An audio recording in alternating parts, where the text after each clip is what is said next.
حضرت نبی رحمت صلی اللہ علیہ وآلہ وسلم کی سیرت پر مشتمل ایک کتاب لکھی گئی ہے عرب کا چاند، اور اس کا رائٹر ہے سوامی لکشمن پرشاد، انڈیا کا رہنے والا ہے۔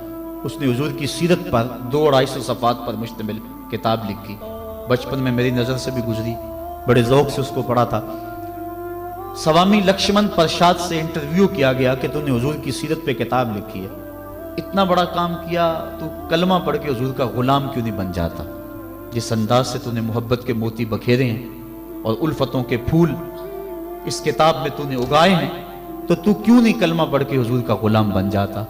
تو لالو کا جواب سنیے، ہماری آنکھیں کھول دینے کے لیے کافی ہے، اور اتنا زناٹے دار تماچا ہے، اگر ہم محسوس کریں تو صدیوں اس کی کسک نہ جائے، اگر نہ محسوس کریں تو وہ ایک گاڑی کے پیچھے لکھا تھا، عقل نہ ہو تو موجیں موجیں، لیکن اگر سمجھنے کی بات ہو تو اتنی بڑی تنبیہ ہے کہ پاؤں کے نیچے سے زمین نکل جاتی ہے، اور ہمیں اپنے وجود سے شرم آتی ہے، ہمارے جسم کا ایک ایک رواں پسینے سے شرابور ہو جاتا ہے۔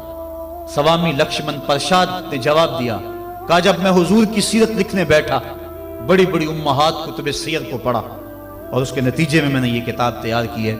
حضور کی سیرت کے روشن گوشے اور حضور کی زندگی کے درخشاں باب جب میں نے دیکھے تو یہ جذبہ میرے دل میں انگڑائیاں لینے لگا کہ میں دیر کیوں کرتا ہوں، حضور کا غلام کیوں نہیں بن جاتا۔ لیکن جب میں مسلمانوں کے کردار کو دیکھتا ہوں تو میں کہتا ہوں میں ہندو ہی ٹھیک ہوں۔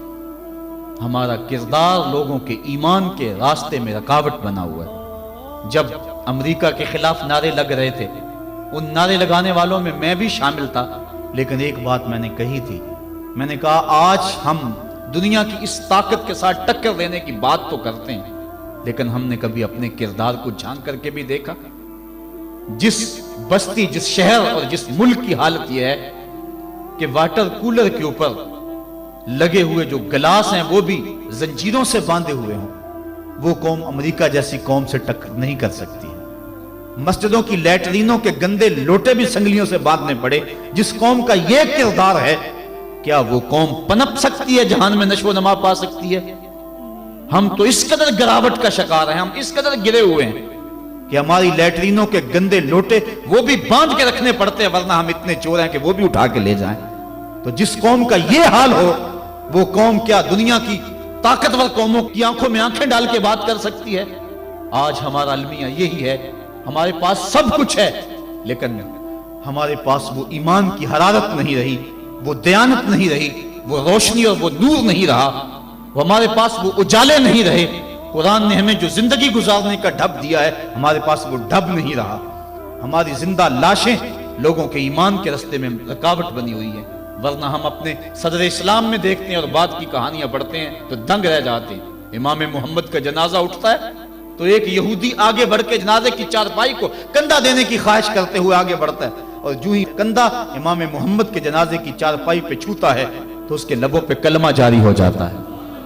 ہمارے بزرگوں کی لاشیں بھی دین دیا کرتی تھی، ان کی میتیں بھی لوگوں کو کلمہ دیا کرتی تھی، اور ہماری زندہ لاشیں لوگوں کو اسلام سے ہٹا رہی ہیں۔